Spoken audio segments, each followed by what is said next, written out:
Welcome once again to my channel Blue Chip Finance. In this video, we are going to discuss about the question of final accounts paper 2019 supplementary Punjab University for BCom 1. So let's move to the question. Question is very simple. From the following balances, prepare the trading profit and loss account of Shaheen Traders for the year ending 31st March 2019 and the balance sheet as at that date.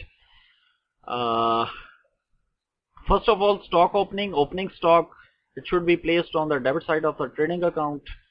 Wages is your direct expense, should be placed on the debit side of the trading account. Bill receivable is your current asset and should be placed on the asset side of the balance sheet.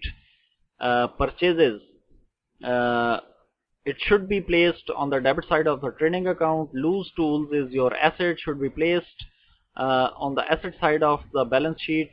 Rates and taxes is your indirect expense and should be placed on the debit side of the profit and loss account. Plant and machinery is your fixed asset and it should be placed on the asset side of the balance sheet. Repairs is your indirect expense and should be placed on the debit side of the profit and loss account. Cash is your current asset and it should be placed on the asset side of the balance sheet under the head of current asset. Office expenses are your indirect expense, should be placed on the debit side of the profit and loss account. Sundry debtors should be placed on the asset side of the balance sheet under the head of current assets. Income tax is your indirect expense and should be placed on the profit and loss account debit side. Drawings should be deducted from the capital and capital is placed on the liability side of the balance sheet. Bills payable is your current liability and should be placed on the liability side of the balance sheet. Sales should be placed on the credit side of the trading account. Reserve for bad debts, this is your old provision and should be deducted from the bad debts if bad debts are given. Sundry creditors is your current liability and should be placed on the liability side of the balance sheet. So very simple elements of the trial balance हम ये बहुत दफ़ा discuss कर चुके हैं और इस चीज़ की प्रैक्टिस करें जैसे ये मैं आपको बता रहा हूँ कि जिस वक्त आप श्योर होते हैं, प्रैक्टिस होती है आपकी बहुत ज़्यादा बैलेंसेस के ऊपर, फेवरेबल बैलेंसेस के ऊपर, डेबिट क्रेडिट बैलेंसेस के ऊपर, और आपको प्रॉपर प्लेसमेंट पता होती है तो आपके लिए क्वेश्चन बहुत इजी। ये फिर मैं रिपीट इस वजह से कर रहा हूँ कि ये 2019 सप्लीमेंट्री की आखिरी वीडियो है फाइनल अकाउंट्स की, तो एक दफ़ा फिर आपको मैं फोर्स कर रहा हूँ कि इस तरीके से इनकी प्रैक्टिस करें कि फेवरेबल बैलेंसेस आपको पता होने चाहिए। और देखें ट्रेडिंग प्रॉफिट एंड लॉस और बैलेंस शीट में 4-5 चीज़ें होती हैं। फॉर एग्जांपल ट्रेडिंग में डेबिट साइड पे हमने क्या लिखना है, क्रेडिट पे हमने क्या लिखना है। जैसे ओपनिंग स्टॉक है डेबिट में आएगा, क्लोजिंग स्टॉक है क्रेडिट में आएगा, जो डायरेक्ट एक्सपेंडिचर्स हम पे कर रहे हैं वो ट्रेडिंग की डेबिट साइड पे आएंगे, जैसे प्रॉफिट परचेजेस है, जैसे वेजेस हैं, जैसे कैरेज इनवर्ड है, फॉर एग्जांपल फ्रेट है, वो भी डेबिट साइड के ऊपर आएगा। और इसी तरह जो रेवेन्यू आप जनरेट कर रहे हैं डायरेक्ट, जैसे सेल्स है, तो वो क्रेडिट साइड के हो। तो फेवरेबल बैलेंसेस जिस वक्त आपको मालूम होते हैं तो आपका क्वेश्चन बहुत ज्यादा इजी हो जाता है।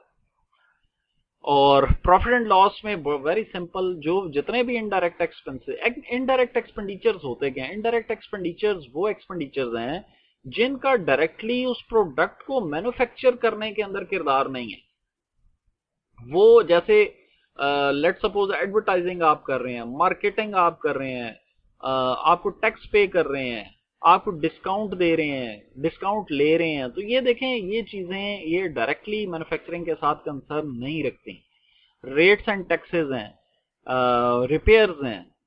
अच्छा, फिर उसके बाद आप देखें जी कि यहाँ पे आप देखें इनकम टैक्स है, ऑफिस एक्सपेंसेस, तो ये इनडायरेक्ट एक्सपेंडिचर्स हैं।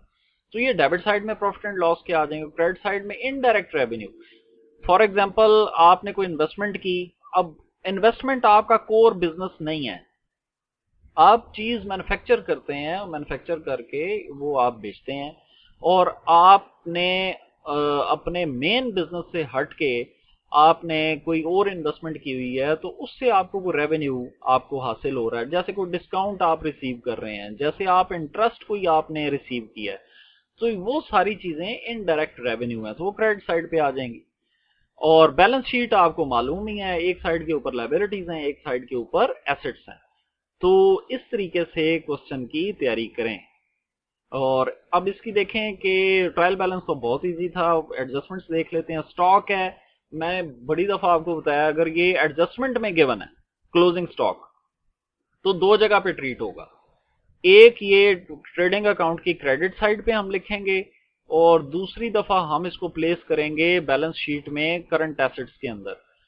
और loose tools on 31st March 2019 was valued at ₹70। अच्छा, ये अब देखें, इस क्वेश्चन के अंदर एक नई चीज है कि उसने डेप्रिसिएशन का नहीं कहा, लेकिन यहां पे एक हिंट उसने छोड़ दिया कि डेप्रिसिएशन हम इससे क्या समझते हैं, कि क्या इसकी क्यों इसने दिया। लूज टूल्स अगर आप देखें तो यहां पे 100 है, जबकि एडजस्टमेंट में वो कह रहा है कि 31st March 2019 को इसकी वैल्यू 70 है। तो आप खुद समझ जाएं कि ₹30 इसकी डेप्रिसिएशन है, यानी कि ये डी वैल्यू क्यों हुआ है। तो value of wear and tear is called depreciation, so 30 will be your depreciation. तो उस ₹30 को हम प्लेस करेंगे प्रॉफिट एंड लॉस की डेबिट साइड के ऊपर। अब आप खुद समझ गए होंगे प्रॉफिट एंड लॉस की डेबिट साइड के ऊपर क्यों प्लेस कर रहे हैं, क्योंकि वो एक्सपेंस हो चुका है आपका, वो ₹30 की वैल्यू उसकी डी वैल्यू हो चुकी है।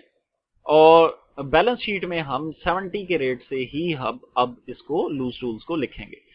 Right off ₹400 out of सन्डी debtors on account of bad debts. तो बैड डेट का फॉर्मूला है, बहुत दफा कोई क्वेश्चन ऐसा नहीं है जिसमें मैं डिस्कस ना करूं कि चार चीजें हैं: bad debts, add write off, add new provision, less old provision, जिसमें से ओल्ड प्रोविजन और बैड डेट्स जो हैं वो आपके ट्रायल बैलेंस में गिवन होते हैं, और राइट ऑफ और न्यू प्रोविजन आपकी एडजस्टमेंट में। जो जो चीज जहां जहां पे है वैसे कैलकुलेट कर दें अकॉर्डिंग टू फार्मूला।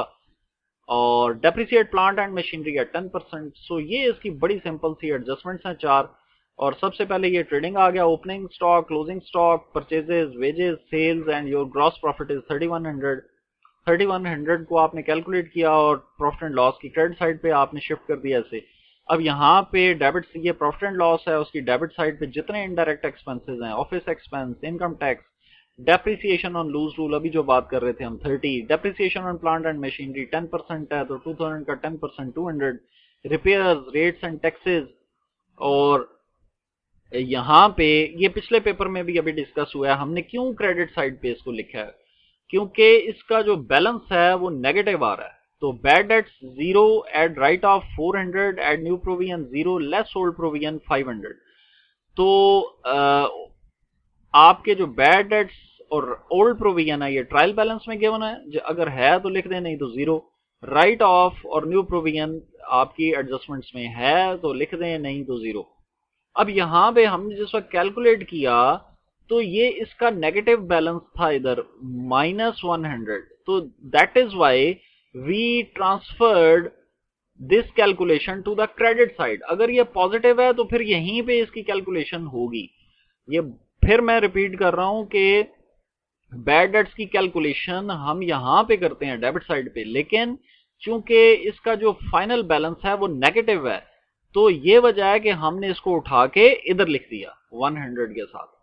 तो आपका जो नेट प्रॉफिट है वो 1440, और ये फाइनली ऐड हो जाएगा कैपिटल में, और बैलेंस शीट एक तो ड्राइंग्स लेस हो जाएंगी और एक नेट प्रॉफिट ऐड हो गया, और आपका कैपिटल 5940, करंट लायबिलिटीज में sundry creditors, bills payable, reserve 0 में, और फिक्स्ड एसेट्स में loose tools less depreciation 70, plant and machinery less depreciation 1800, current assets में cash, closing stock, bill receivable, sundry debtors, less write off, less new provision. There is no new provision here, or it is not given in the adjustment, so that is why new provision is 0, but write off are given 400. So sundry debtors less write off 400, less new provision 0, 3100, 9170, 9170. तो ये थी जी आपकी final accounts के 2019 supplementary तक के questions, और जो भी क्वेश्चन अवेलेबल था वो आपको मैंने दिया है। इनकी प्रैक्टिस करें। और अभी इसके बाद जो टॉपिक है, और वो मैंने आपको पहले बताया कि वो विद इन 1 वीक वो क्योंकि रेडी पड़ा हुआ है, और जस्ट उसको मैंने कन्वर्ट करना है वीडियोस में और आपको प्रेजेंट कर दूंगा। सो जो नेक्स्ट अभी वीक है, इस एक वीक के अंदर आपका जो टॉपिक है नेक्स्ट नॉन ट्रेडिंग कंसर्न्स, वो डिस्कस किया जाएगा और उसको सॉल्व किया जाएगा। फाइनल अकाउंट्स जो हैं ये ज़रा लेंथी टॉपिक होता है, that is why we spent lot of times on this topic. So make practice, stay safe, stay blessed, and take care of yourself and other persons around you. Thank you.